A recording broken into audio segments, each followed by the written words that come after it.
perspectives on the NRC, and I'm sure there'll be questions on this. It's something that has concerned and worried us a lot. We move now to the third speaker of this session, Sanil, not Sunil, but Sanil. Please take the floor. Thank you, Professor Balbir Arora.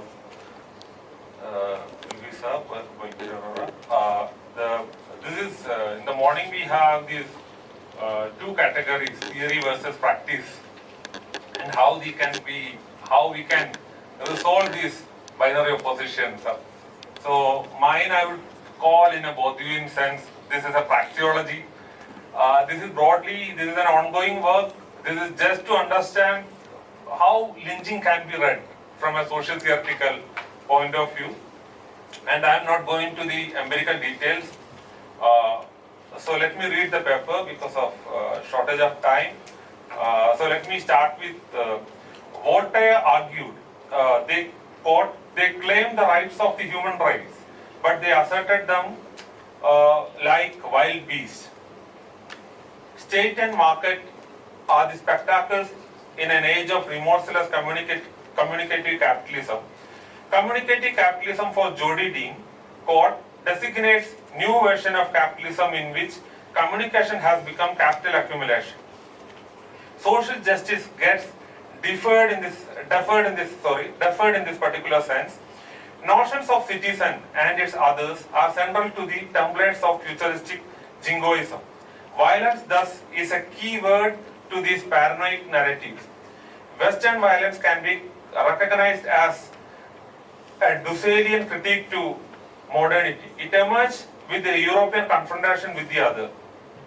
Of course, most of you may be familiar with Dusseli's writing. However, one has to move beyond the generalized reading on the cultures in European and non-European violence. This paper attempts to explore the psycho-social dimensions of such violence, especially in the context of lynching. How particular experiences are being analyzed in the background of legal institutions and state? Does state respond to certain experiments that cannot be counted in the eyes of the dominant? Categorizing people on the basis of any status quoistic ideology may be not the valid premise to understand the question of violence or lynching, how state is being looked or ignored by certain sections in the society, and so on. Is it possible for certain individuals to communicate, to articulate such a posture? Does state have the competence to transcend the boundaries of newer understandings of community, individual, and so on? Is it possible to map the psychosocial relations between state and the various sections of the people? Does simplistic differentiation of state from non-state helps us to arrive such a reading, and so on? Conventional social scientific doxas on the community tradition in relation to individual modernity suffers from certain short-circuit fallacies. I am again returning to Bourdieu. And in traditional political circles, we usually relate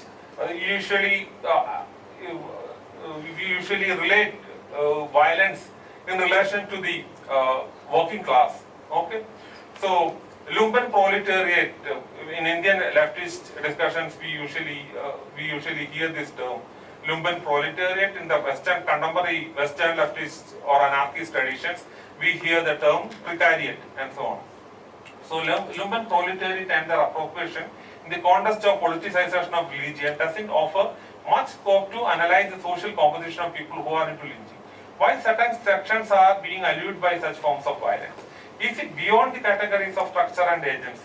National state that withdraws from social welfare becomes oppressive state that reproduces economism.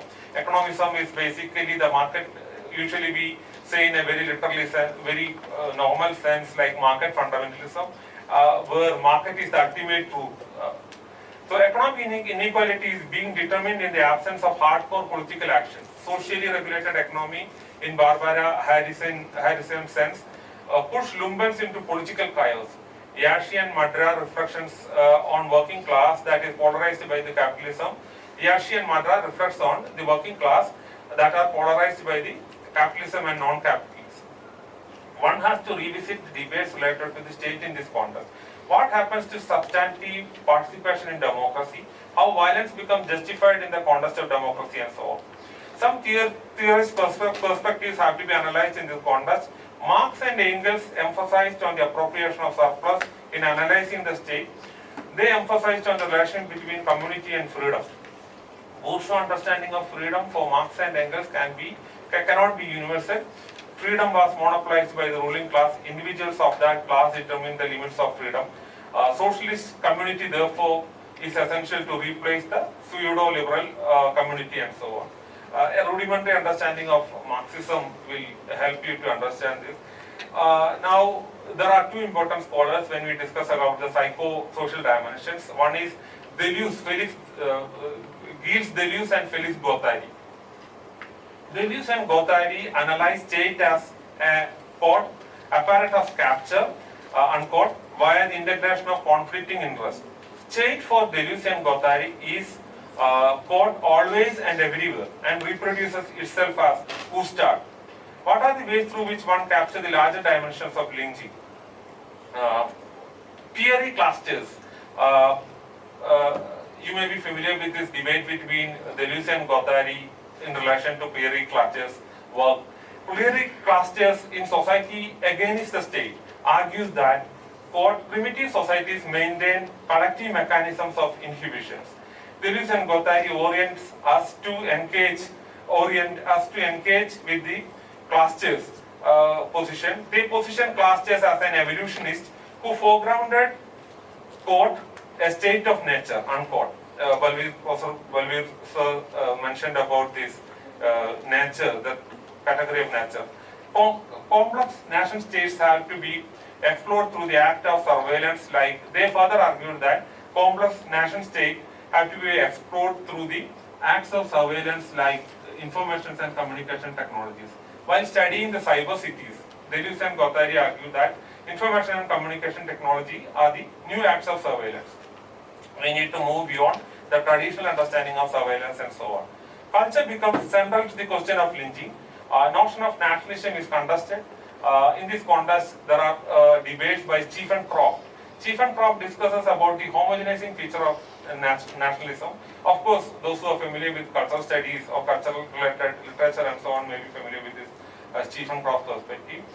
Superstructure rearticulates culture, law and politics. Some of the Marxian and Engelsian traditional understanding of superstructure helps in this context. So therefore, superstructure rearticulates the culture, law and politics. State also articulates the neoliberal language as a market avatar. Richard J.F. Day, in his critique to anarchism, in the context of the anarchist theorization, argued that state generates desire in subject to repress desires and also desire their own oppressions. How subjects are being conditioned and how that conditioning is in a way through which deferred. Now we are going to one of the classic thinkers like Lacanian readings. Jacques Lacan, Lacanian readings will enable us to read the social psychological facets. Lacan examines the categories of normal subject, quote, unquote, and psychotic. Lacan introduced two categories, normal subject and psychotic. Lacan asserted that, quote, the normal subject spontaneously rejects certainty, unquote. She or he may not, those who are familiar with Lacan's writing, there is always a criticism against Lacan that Lacan is very much, the language itself is very much patriarchal and so on. So of course, through Miller I am trying to gender the right. She or he may not engage with the reality that happens in front of them. Mass inertia towards lynching has to be located within this framework, and it is useful to investigate the logic whether it happens to us or them, why we need to think about it and so on. On the other hand, reality for psychotic is not an issue. She or he cherishes the certainty, thus they overcome the ambiguity. Eric L. Sattner exposed the Freudian reading on the memoirs of Daniel Paul Schreiber in relation to credibility and certainty. Freud studied paranoia through analyzing Schreiber. One of the important aspects of Sattner is to reread the question of psychotic breakdown of Schreiber and his confrontation of modernity in generalized fashion. Sattner explores psychotic breakdown and confrontation with modernity through the category of symbolic investor. Symbolic investor is a very important category in order to understand this new forms of violence. Person transforms through the recovered identity through the neo-social space within community. It is further argued that the fragile subject identities find it difficult to situate subject at the center of self-recognition. Modern subject is beyond the role-taking. Sandner traces the phase in which subject denies violence. Subject goes through the repression of violence. Sandner observed that we are at the threshold of psychotic universe where the subject has become unable to forget, unable to repress the drive dimension of symbolic function, which expands into general state of rottenness and decay.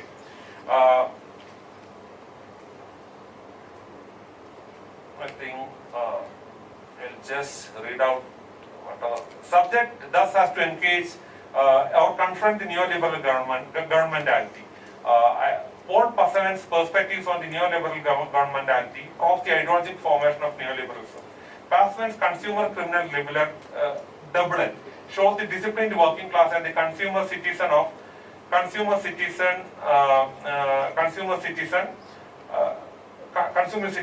social welfare state to shopaholic person or incorrigible animal. As discussed earlier, the universal becomes problematic in this context. Dimensions of the violence with the scope of universalism has to be magnified in every respect. So can I take 1 minute? Yeah. So what is law and beyond the law and lynching? Customs and laws remain as binary oppositions that lurk in the labyrinth of neoliberal punitive state. Akhil Ranjan, of course, Mr. Ranjan, of course, mentioned about this neoliberal aspect. Norms and modern law has to face schizoid movements in the space of radical text constitution, radical taste of Indian constitution. Social control versus social change gets frozen in the orthodox categorical shift from that of custom to that of contract. What are the psychological forces that contain violence? Slavoj Žižek explores the vulgar that resides in the lower depths of public law and consequential lawlessness. Žižek debunks the violent nature of law. He argues that the tautological element within the commands and claims of law has to be followed because it is law. Unlike Passaven, Judith Butler tries to look at the notion of law sovereignty as something unique that is caught in the realm of sovereignty. Jody Dean argues sovereignty that exists outside the law is limited in nature. Albert Toscano asks whether the fanatic remains outside the space of political rationality. Is there anything sacrificial in the case of lynching and so on? While analyzing the question of universal emancipation and abstract universality, Jacques Derrida asks, should one save oneself from abstraction or save oneself from abstraction and so on? Oneself by abstraction and so on. Yeah, this is almost done. I'll just finish. Sorry for. Yeah, no, because I think we. Yeah. Okay. Thank you. Is it an aberrant mode of moral examination whether pluralistic ethics of responsibility complicates the intersections of community and social and political order? Majority and minority interpretations of lynching legitimizes its own trajectories of resistance. Henry Lefebvre argued that the truth of religion and its real nature has to be mapped to our philosophy. And for instance, racial and Brahmanical appropriations of states are reproduced in social control in legitimate fashion. Doxas of demonism attributes new interpretations to lynching and so on. Political silence in collusion with convoluted democracy has become the norm. Theocratic and modern states are caught in the internal as well as external categorization and so on. Sorry. I think it's a very fascinating.